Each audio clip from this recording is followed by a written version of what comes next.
Sky Movie.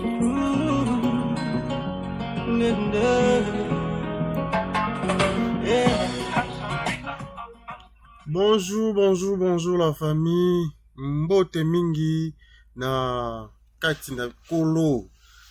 Balobi papa ye na kati ya Congo mabele oyo Nzambe apambola. Yango bayebi valeur nango, il fallait ba koluka yango. Donc voilà, toujours lelo na kati ya kolobela masolo na biso ya nyonso pete. Apocalypse nde makambu to coacher bango jusqu'à la fin. Nde ka tolobaki lelo tolobela sujet o etali application ya FL Studio. Ninga bozomona na bureau na biso. C'est parti.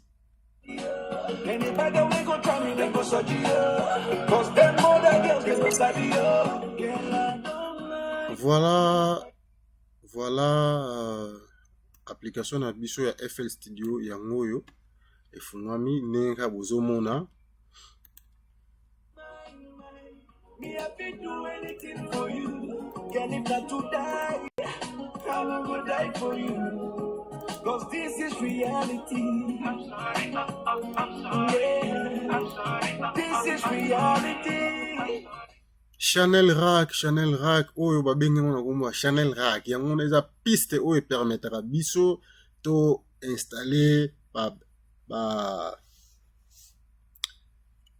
partie mélodique o ya musique na biso oto bengi na kombo ya création ya beat, création de beat. Donc o Chanel Rack o eza wala nzungu tolo bango bongo alinga la facile quoi nyonso pété marasi raté.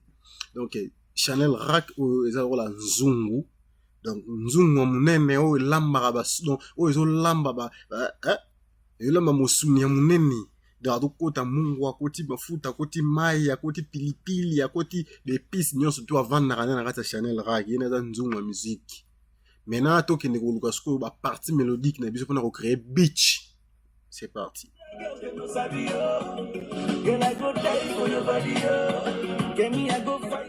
En gauche na ngai nazali na ba partie o eza ba outil de travail o permettre biso tout ça la choix ya ba biloko tout ça nango besoin donc on a moment tout ça na posa ya avant to koma wana na kozonga ya mukesima pona koyebisa bino ba awa ezali place bachaka vitesse mélodique vitesse. Donc na wacha vitesse na ngai na 100, wacha vitesse na ngai na 100. Voilà, na tie play.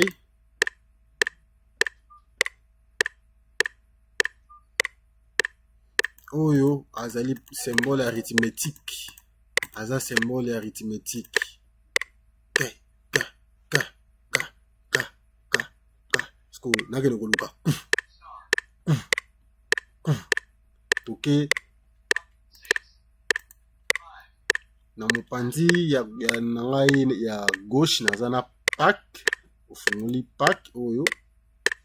Pack o nezali place ba bloko ezali ba drum banini tokei fongoli on parle pas fongoli awa tozo nini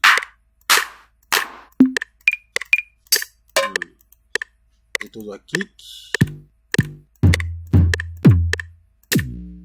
non tozo kick oyo tozo kick oyo nazu yango na kick na tie kick na wana Bluetooth mode. Na tie kick na wana